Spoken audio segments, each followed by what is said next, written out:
जय हिंद बच्चों। आज हम एक नए टॉपिक के साथ हैं। First chapter of 10th class, real numbers. तो रियल नंबर्स में आप बेसिकली पुरानी चीज़ों को रिवाइज करेंगे। तो एक बहुत ही पॉपुलर, आपके पास बहुत बार यूज़ किया हुआ एक फॉर्मूला मैं आपको रिमाइंड करवाने की का प्रयास कर रहा हूँ। Dividend equals to divisor into quotient plus remainder. तो बच्चों, जो रियल नंबर चैप्टर है उसमें फर्स्ट थ्योरम है यूक्लिड डिवीज़न लेमा, वो इसी के ऊपर बेस्ड है। तो हम लोग देखते हैं यूक्लिड डिवीज़न लेमा क्या कहता है।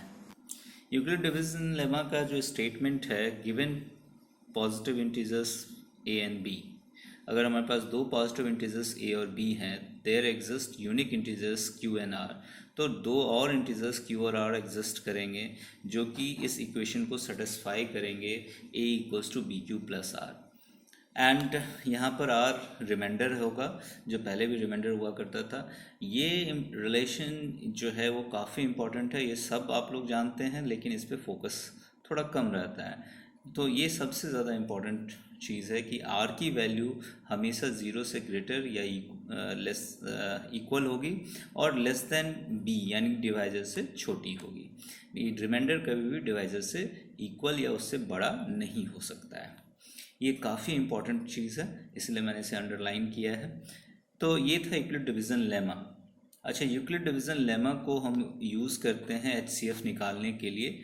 तो उसमें जो प्रोसेस होता है उसको हम कहते हैं यूक्लिड्स डिवीज़न एल्गोरिथम। एचसीएफ निकालने का जो पुराना प्रोसेस है लगभग यही है। यहाँ पर देखिए कुछ स्टेटमेंट आपके बढ़ जाते हैं।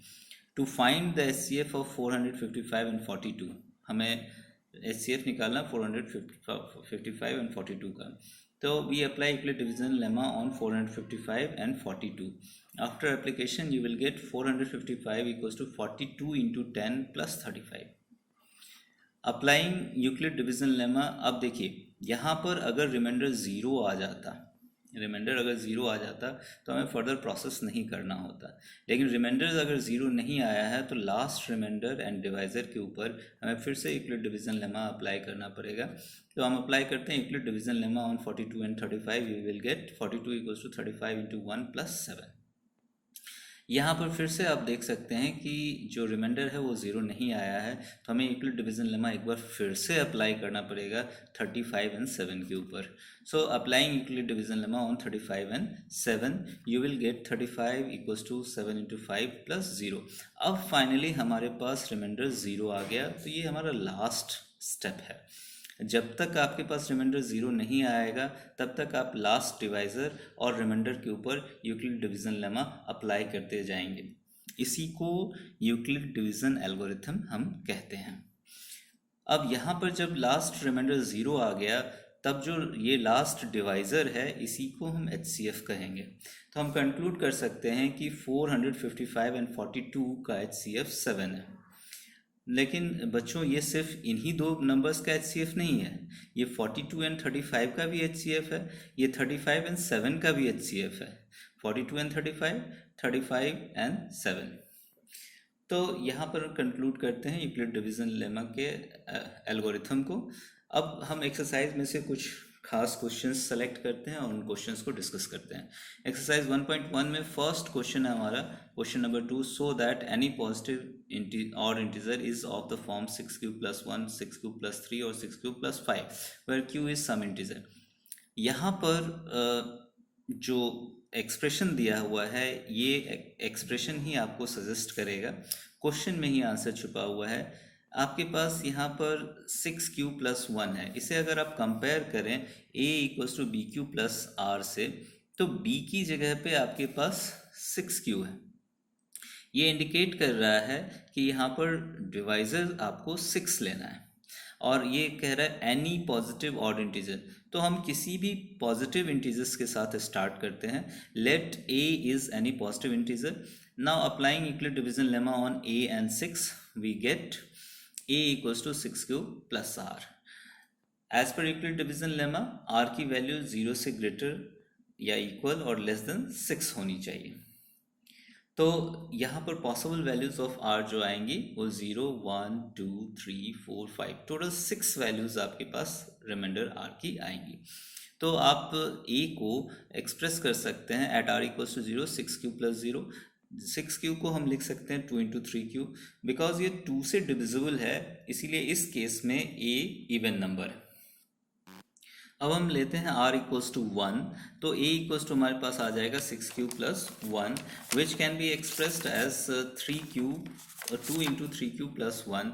यहाँ पर रिमाइंडर 1 बच रहा है, विच मीन्स कि a एक ऑड नंबर है, इसे हम इक्वेशन 1 लेते हैं।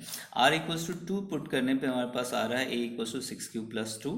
ये इसे हम एक्सप्रेस कर सकते हैं 2 इंटू 3 क्यू प्लस 1, इसीलिए a एक इवन नंबर है। r इक्वल्स टू जब हम 3 सब्स्टिट्यूट करते हैं तो a इक्वल्स टू आता है 6 क्यू प्लस 3 को हम एक्सप्रेस कर सकते हैं एज 2 प्लस 1।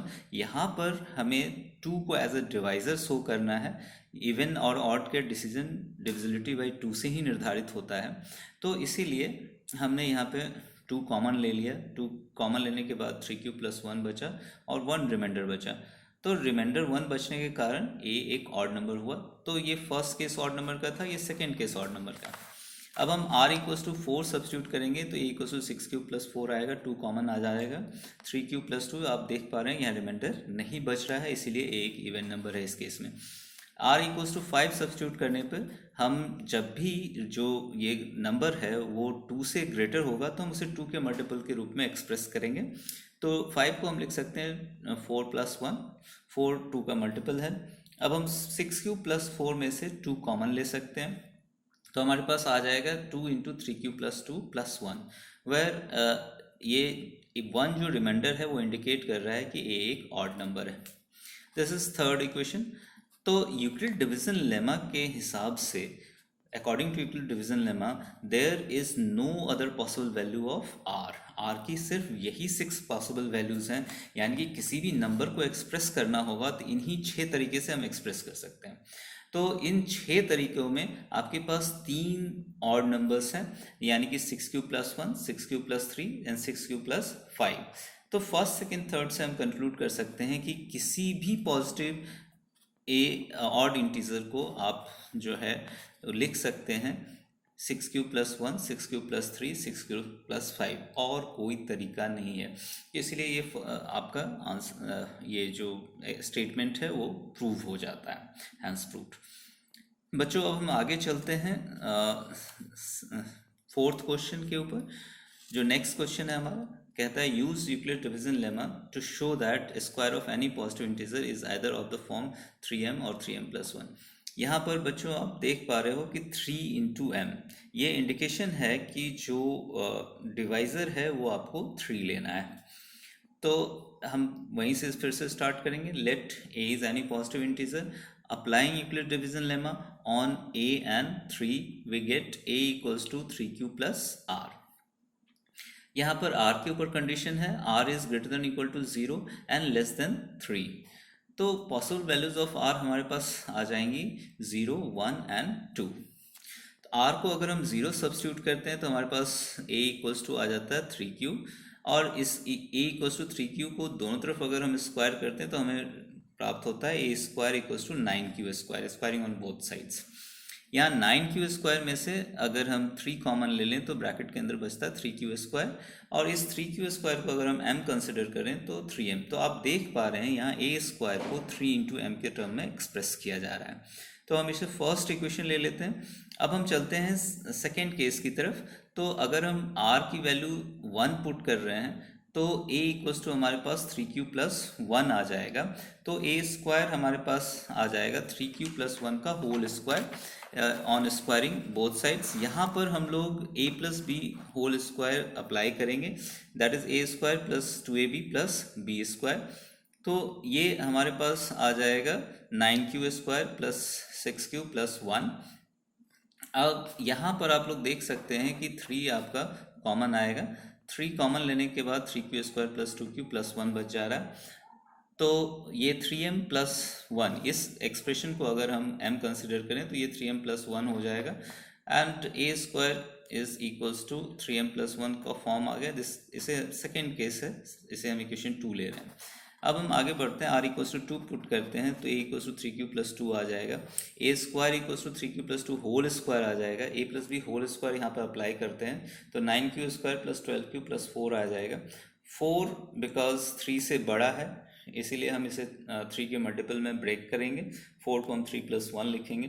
यहाँ पर इन फर्स्ट 3 टर्म्स में से हमारा 3 कॉमन आ जाएगा, हमारे पास ब्रैकेट में आएगा 3q square plus 4q plus 1 plus 1। तो यहाँ इस क्वांटिटी को जो 3 के साथ प्रोडक्ट में हम m कंसिडर करेंगे तो हमारे पास 3m प्लस 1 आएगा। This is equation number 3। By Euclid division lemma we know that there is no other possible value of r। अगर किसी भी पॉजिटिव इंटीजर a के लिए r की यही 3 पॉसिबल वैल्यूज हैं, r equals to 0, r equals to 1 and r equals to 2। तो अगर हम किसी भी पॉजिटिव नंबर को एक्सप्रेस करेंगे तो हमारे पास यही 3 है, 3m या फिर 3m प्लस 1 या फिर 3m प्लस 1। तो यही 2 फॉर्म है हमारा। तो इक्वेशन 1, 2 एंड 3 से हम कंक्लूड करेंगे कि square of any positive integer can be expressed as 3m और 3m प्लस 1। इसी तरह मिलता जुलता एक और क्वेश्चन है हमारे पास, use Euclid division lemma to show that the cube of any positive integer is of the form 9, 9m plus 1 and 9m plus 8। यहाँ पर फिर से गौर करने वाली बात है कि यहाँ पर जो डिवाइज़र है उसकी जगह पे आप 9 देख पा रहे हैं। तो बच्चों साथ ही साथ यहाँ पर ये भी और बात गौर करने की है कि यहाँ पर नंबर की बात नहीं हो रही है, यहाँ cube of a positive number की बात हो रही है। तो क्यूब मतलब 9 के फैक्टर्स को हम यहाँ पर ले सकते हैं। तो 9 का प्राइम फैक्टर 3 है, तो यहाँ डिवाइज़र के रूप में 3 को लेते हैं। So let us begin. A is any positive integer. Applying Euclid division lemma on A and 3, we get A equals to 3q plus r. So that gives you value of r must be greater than or equal to 0 and less than 3. Possible value of r is 0, 1 and 2. r equals to 0 पे हमारे पास a equals to 3q आ जाएगा, इस cubing both sides a cube equals to 3q का whole cube आ जाएगा। That gives you 27q cube। यहाँ से आप 9 into 3 लिख सकते हैं 27 को, तो 9 इंटू 3 क्यूब आ जाएगा। 3q क्यूब को हम m कंसिडर करेंगे तो ये 9 इंटू m आ जाएगा, a cube equals to 9m आ जाएगा। तो ये हमारा फर्स्ट इक्वेशन है, a क्यूब को हमने 9m के टर्म्स में एक्सप्रेस किया। नेक्स्ट केस है r इक्वल्स टू 1 का, r इक्वल्स टू 1 पुट करने पे a equals to 3q plus 1 आ जाएगा। That gives you a cube equals to 3q plus 1 whole cube. अब हम इसमें दोनों तरफ क्यूब करेंगे, यहाँ पर a plus B whole cube का फॉर्मूला अप्लाई करेंगे, that is a cube plus 3a square b plus 3ab square plus b cube. a की जगह पे 3q और b की जगह पे 1 सब्स्टिट्यूट करने पे हमारे पास 27q cube plus 27q square plus 9q plus 1 आएगा। यहाँ पर फर्स्ट 3 टर्म्स में से हमारे पास 9 कॉमन आ जाएगा, 9 हर जगह प्रेजेंट है। तो ये 3q 9 into 3q cube plus 3q square plus 1 plus q and this is 1। तो इस क्वांटिटी को अगर हम m कंसिडर करते हैं तो a क्यूब फिर से 9m प्लस 1 के फॉर्म में लिखा गया, इसे हम सेकेंड इक्वेशन लेते हैं। अब नेक्स्ट केस है हमारा r इक्वल्स टू 2, तो then you will get a equals to 3q plus 2 and cubing both sides a cube equals to 3q plus 2 whole cube. यहाँ a plus B whole cube formula use करके ये expression आएगा। इस expression में से आप 9 फिर से कॉमन ले पाएंगे और इसे आप 9 इस जो क्वांटिटी है इसे अगर आप m कंसिडर करें तो ये क्वांटिटी बन जाएगी 9m प्लस 8। तो बच्चों आप देख पा रहे हैं कि आप किसी भी पॉजिटिव इंटीजर्स को इन्हीं 3 फॉर्म्स में लिख सकते हैं और कोई तरीका नहीं है यूक्लिड डिवीजन लेमा के अनुसार। तो फर्स्ट सेकंड थर्ड से हम ये कंक्लूड कर सकते हैं कि cube of any positive integer is of the form 9m और 9m प्लस 1 और 9m प्लस 8। थैंक यू बच्चों, और मुझे उम्मीद है कि आपको ये टॉपिक अच्छे से समझ में आ गया होगा। कोई डाउट अगर हो तो आप कमेंट सेक्शन में पूछ सकते हैं and thank you very much. मिलते हैं फिर से।